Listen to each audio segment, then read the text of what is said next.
नमस्कार, स्वागत है आप सभी का हमारे YouTube channel today news UP पर। आप जानेंगे इस चैनल के माध्यम से उत्तर प्रदेश की तमाम छोटी एवं बड़ी खबर। तो वीडियो के अंत तक बने रहें। साथ ही चैनल को सब्सक्राइब नहीं किया है तो सब्सक्राइब करके बेल आइकन को प्रेस कर लें। और आप यूपी के किस जिले से न्यूज को देख रहे हैं कमेंट में जरूर बताएं। तो चलिए खबर को शुरू करते हैं, जानते हैं आज का मुख्य समाचार। यमुना अथॉरिटी विकसित करेगी प्लास्टिक प्रोसेसिंग पार्क, हजारों लोगों को मिलेगा स्थायी रोजगार। जी हाँ, medical device park, toy park, textile park और लेदर पार्क के साथ ही यमुना एक्सप्रेसवे औद्योगिक विकास प्राधिकरण प्लास्टिक प्रोसेसिंग पार्क भी विकसित करेगा। ये पार्क 100 एकड़ में विकसित किया जाएगा। ऐसा ही एक पार्क गोरखपुर में भी 52 एकड़ में स्थापित किए जाने की तैयारी चल रही है। सूबे में स्थापित किए जाने वाली इन प्लास्टिक प्रोसेसिंग पार्कों में हजारों लोगों को रोजगार मिलेगा और प्रदेश में प्लास्टिक इंडस्ट्री को बढ़ावा भी मिलेगा। बता दें कि अगले 10 साल में प्लास्टिक की डिमांड कई गुना बढ़ने का संज्ञान लेते हुए ही प्रदेश सरकार प्लास्टिक प्रोसेसिंग पार्क की स्थापना की कवायद में जुटी है। इसके साथ ही दोस्तों, हर धार्मिक पीठ संस्कृत विद्यालय खोले, यूपी सरकार करेगी सहयोग, सीएम योगी ने दिया बयान। जी हां, मुख्यमंत्री योगी आदित्यनाथ ने संस्कृत संस्कृति और गो संरक्षण के लिए मठ मंदिरों से आगे आने का आह्वान किया है। उन्होंने कहा है कि धर्म की रक्षा तब होगी जब उसके मूल को समझने का प्रयास करेंगे। भारत और भारतीय संस्कृति को बचाने के लिए हर नागरिक को तैयार रहना होगा। मुख्यमंत्री गुरुवार को ब्रह्मलीन महंत दिग्विजय नाथ की 52वीं पुण्यतिथि पर गोरखपुर मंदिर परिसर में श्रद्धांजलि सभा को संबोधित कर रहे थे। योगी ने आह्वान किया कि हर धार्मिक पीठ संस्कृत विद्यालय खोलें, सरकार हर संभव सहयोग करेगी। सीएम योगी आदित्यनाथ ने किया पीएम मोदी के जीवन पर आधारित प्रदर्शनी का उद्घाटन। जी हां, उत्तर प्रदेश के मुख्यमंत्री योगी आदित्यनाथ ने लखनऊ में भाजपा मुख्यालय में प्रधानमंत्री नरेंद्र मोदी के जीवन पर आधारित प्रदर्शनी का उद्घाटन किया।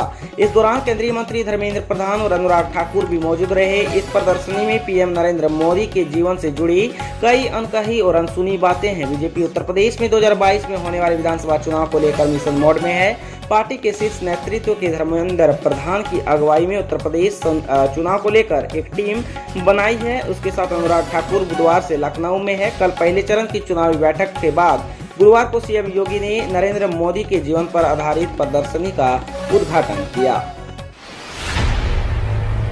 इसके साथ ही दोस्तों, रामनगरी में होगी आयुर्वेदिक मेडिकल कॉलेज की स्थापना, शासन ने मांगी 5 एकड़ भूमि। जी हां, रामनगरी में संस्कृत विरासत के अनुरूप आयुर्वेदिक मेडिकल कॉलेज स्थापित किए जाने की चिर मांग पूर्ण होने को है। इसी के साथ ही भोले की नगरी काशी में हेमोपैथिक मेडिकल कॉलेज की स्थापना किया जाएगा। प्रदेश के अपर मुख्य सचिव प्रशांत त्रिवेदी ने अयोध्या एवं काशी के जिला अधिकारियों को पत्र प्रेषित कर दोनों मेडिकल कॉलेज के लिए 5-5 एकड़ भूमि की व्यवस्था सुनिश्चित करने का निर्देश दिया है।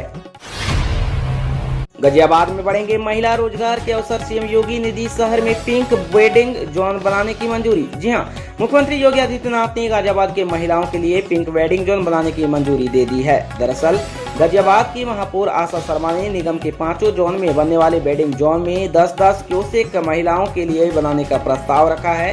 मुख्यमंत्री ने इसे सराहनीय कदम बताते हुए आगे बढ़ाने को कहा है। गाजियाबाद में रात्रि प्रवास पर पहुंचे मुख्यमंत्री योगी आदित्यनाथ ने जनप्रतिनिधियों से शहर में चल रहे विकास कार्यों पर चर्चा की। इस दौरान मुख्यमंत्री ने अधिकारियों को निर्माण कार्यों में तेजी लाने को कहा। इसके अलावा महानगर और लोनी में जल भराव की समस्या को भी दूर करने को कहा। महापौर आशा शर्मा ने मुख्यमंत्री को बताया कि शहर की कई बड़ी परियोजनाएं बनकर तैयार हैं। ऑडिटोरियम, शॉपिंग कॉम्प्लेक्स और 2 गार्बेज फैक्ट्री तैयार हैं। 26 तालाबों का सौंदर्यीकरण करा दिया गया है। बारिश को लेकर मौसम विभाग का अलर्ट, यूपी समेत 3 राज्यों में हो सकती है भीषण बारिश। जी हां, देश में कई राज्यों में भीषण बारिश से नदियों का जलस्तर लगातार बढ़ता जा रहा है। बरसात के बाद भी इस बार मानसून बना हुआ है और गुजरात, बंगाल, यूपी समेत अन्य कई राज्यों में बारिश हो रही है। बारिश के कारण कई जगहों पर जल भराव की स्थिति बनी हुई है। वहीं इस बीच भारत मौसम विज्ञान विभाग ने फिर से देश के कई राज्यों में बारिश की चेतावनी जारी की है। मौसम विभाग के मुताबिक यूपी, मध्य प्रदेश समेत देश के कुल 10 राज्यों में झमाझम बारिश देखने को मिलेगी। कृषि विभाग की नई पहल, बस फसल का फोटो डालिए, घर बैठे मिलेगा समाधान। जी हां, किसानों की संबंधित समस्याओं के निस्तारण के लिए कृषि विभाग ने नई पहल शुरू की है। किसान व्हाट्सएप नंबर पर फसल का फोटो किसान को भेजा जाएगा, जिसके बाद कृषि विभाग के विशेषज्ञ अगले 48 घंटों में किसान की समस्या का निदान कर अवगत कराएंगे।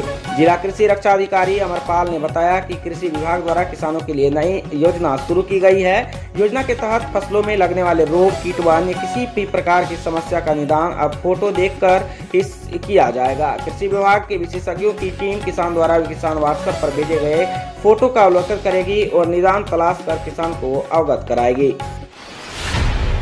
बीएसपी मुखिया मायावती का भाजपा पर हमला, बोली बीजेपी की डबल इंजन सरकार, जुमलेबाजी नहीं बढ़ी प्रति व्यक्ति आय। जी हां, बहुजन समाज पार्टी की मुखिया मायावती ने गुरुवार को उत्तर प्रदेश को लेकर भारतीय जनता पार्टी पर बड़ा हमला बोला है। मायावती ने उत्तर प्रदेश के सीएम योगी आदित्यनाथ के डबल इंजन वाली सरकार के बयान पर तंज कसा है। उत्तर प्रदेश की पूर्व मुख्यमंत्री और बसपा की राष्ट्रीय अध्यक्ष मायावती ने गुरुवार को सिलसिलेवार को 2 ट्वीट से भाजपा पर हमला बोला है। मायावती ने कहा कि उत्तर प्रदेश के निवासियों की प्रति व्यक्ति आय सही से नहीं बढ़ने, अर्थात यहां के करोड़ों लोगों के गरीब व पिछड़े बने रहने संबंधी रिजर्व बैंक के ताजा आंकड़े ही भारतीय जनता पार्टी की पोल खोल रहे हैं। मायावती ने कहा कि आंकड़े इस आम धारणा को प्रमाणित करते हैं कि भाजपा के विकास के दावे हवाई व जुमलेबाजी है। उत्तर प्रदेश में तो इनकी डबल इंजन की सरकार में भी ऐसा क्यों है कि यहाँ पर प्रति व्यक्ति आय सही से नहीं बढ़ी है। इसके साथ ही दोस्तों, यूपी सरकार ने जरूरतमंदों को छात्रवृत्ति देने को आसान किए नियम, फर्जी प्रमाण पत्र वाले नहीं कर पाएंगे आवेदन। जी हां, प्रदेश सरकार ने चुनावी वर्ष में जहां एक और अधिक से अधिक गरीब छात्र छात्राओं को छात्रवृत्ति देने के नियम शिथिल किए हैं, वहीं छात्रवृत्ति का फर्जीवाड़ा रोकने के लिए भी कई ठोस कदम उठाए हैं। अब आय व जाति प्रमाण पत्र फर्जी हुआ तो छात्र ऑनलाइन आवेदन पत्र ही नहीं भर पाएंगे।